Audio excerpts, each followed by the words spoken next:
At 2:14 a.m., the living room motion sensor tripped. At 2:16, my 10-year-old son, still half asleep, pressed the panic button under his bed, just like we practiced. By 2:19, the police had Patricia Garrison in handcuffs, tangled in my blackout curtains, shrieking about emergency code compliance inspections. She'd crawled in through the unlocked window above the laundry room. Her reason? She said with complete seriousness that she had a hunch about unsanctioned LED bulbs. My name's David Mercer. I'm a widower working in IT support for a regional bank. I don't host barbecues, don't gossip at mailboxes, and don't mow the lawn every 3 days, like the Maple Ridge HOA handbook passive-aggressively suggests. My house is quiet and private. My 10-year-old son, Jake, and I keep to ourselves, which apparently made us prime targets for Patricia Garrison, the self-declared property aesthetics coordinator of Maple Ridge. She decided that my family and our porch light were somehow a threat to community values. It started with notices slipped under my door at all hours. First came a warning about a non-compliant decorative gnome, which was actually a leftover Halloween skull I'd forgotten to put away. Then a $75 fine arrived for unsanctioned solar pathway lighting. The lights had been there when I bought the house 5 years ago. But Patricia insisted they violated subsection 12.4 of the lighting ordinance she'd personally written last month. She once rang my doorbell at 6:42 a.m. on a Saturday morning to scold me with an indignant tone about what she called seasonally ambiguous wreaths. The wreath in question was a simple eucalyptus circle my late wife had made years ago. Another time, she tried to enter my backyard, claiming she needed to measure the grass blades for compliance. When I told her to leave, she huffed dramatically and said she'd be back with proper documentation. She'd often be spotted crouched behind her hibiscus bushes with binoculars and a clipboard. Whispering frantically into a walkie-talkie, she insisted was directly connected to code enforcement. The Code Enforcement Office later confirmed they'd never heard of her and certainly hadn't given her any communication device.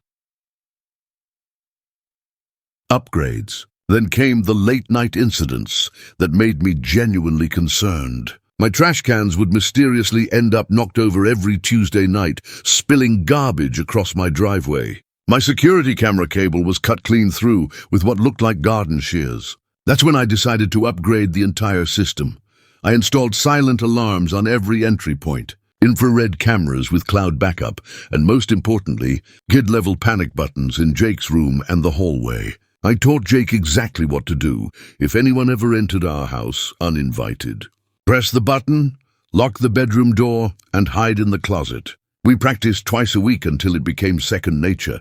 Patricia's behavior escalated after I refused to attend her mandatory neighborhood beautification seminar. She started showing up at odd hours, measuring my mailbox height at 11 p.m., photographing my garbage bins from multiple angles at dawn. She even tried to follow Jake home from the bus stop one afternoon, claiming she needed to inspect his backpack for contraband gum. The night everything changed. That's when I filed my first police report, though they said there wasn't much they could do unless she actually trespassed on my property. The night everything changed started like any other. I put Jake to bed at 9:30, checked all the locks twice, and settled in to finish some work emails. Around midnight, I heard Patricia's distinctive voice from next door, arguing with someone on her phone about the criminal lack of HOA enforcement in our neighborhood. I should have known she was working herself up to something. By 2 a.m., I was sound asleep, completely unaware that Patricia had decided she couldn't rest, knowing I might be using a non-HOA-approved brand of laundry detergent. Yes, she actually mentioned that specific concern to the police later. She approached my house wearing all black, which she later claimed was standard inspection attire. She brought a flashlight, a laminated HOA rulebook, and a digital camera to document what she called inevitable violations. She tried the front door first, then each window along the side of the house. My kid triggered the alarm. The laundry room window, which I'd stupidly left unlocked after airing out the room earlier, became her entry point. She slid through like some kind of suburban raccoon on a mission, knocking over a bottle of fabric softener in the process. The motion sensor in the living room detected her immediately, sending an alert to my phone. But before I could even process what was happening, Jake had already reacted. My brave little guy had been on high alert ever since the backpack incident. The moment he heard the subtle beep of the motion sensor, which I'd programmed to make a specific sound, he pressed that panic button without hesitation. The silent alarm immediately notified the police with our predetermined emergency code for home invasion. I rushed to Jake's room to make sure he was safe and locked in. Through his door, I told him in a calm voice that he did exactly right and to stay put. Then I grabbed my phone to watch the security footage in real time. There was Patricia creeping through my living room with her flashlight, actually taking photos of my coffee table magazines and muttering about unapproved reading materials. She made her way to the kitchen, where she opened my refrigerator and started photographing the contents while making disgusted sounds about my choice of non-organic milk. The police arrive. The police arrived in exactly 4 minutes and 12 seconds. They entered through the front door I'd quickly unlocked for them, weapons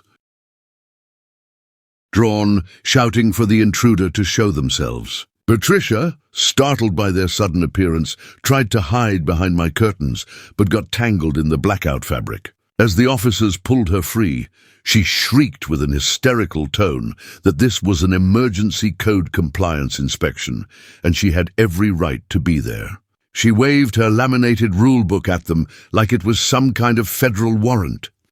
Once the police realized she wasn't a typical burglar, but an HOA board member playing discount secret agent, they called in their supervisor and started taking detailed statements. Patricia kept insisting she had implied consent to enter any property in the HOA jurisdiction for inspection purposes. The senior officer patiently explained that HOA rules don't override criminal law, and breaking and entering is still a felony regardless of what her little rulebook said.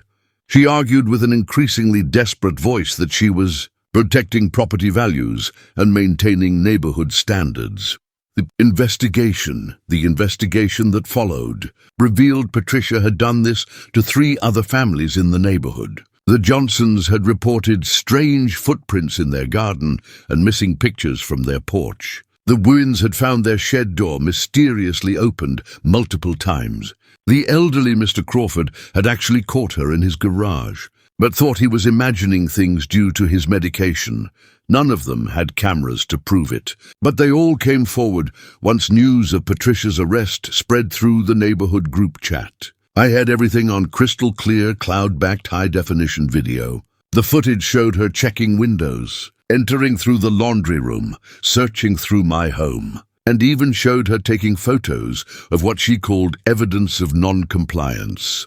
My lawyer, who I hired the next morning, said it was the most comprehensive documentation of breaking and entering he'd ever seen. He actually laughed when he watched the part where she got tangled in the curtains. The media picked up the story within 48 hours. The footage of Patricia crawling through my window aired on the local news under the headline, HOA President or Unhinged Trespasser. The clip of her shrieking, "This is my jurisdiction," while wrapped in my curtains became a viral sensation. Someone turned it into a TikTok sound that got over 3 million uses in the first week. Patricia's mugshot, with her perfectly styled hair now resembling a bird's nest from the curtain struggle, became a meme template for entitled people getting their comeuppance. The HOA board held an emergency meeting 2 days after the arrest. Over 200 residents showed up, most demanding Patricia's immediate removal and the dissolution of her 23-page amendment to the neighborhood guidelines. The vote was unanimous except for Patricia's husband, who abstained while staring at the floor. The entire HOA disbanded that night, with residents voting to never reform it. Property values actually went up once potential buyers learned there was no HOA to deal with.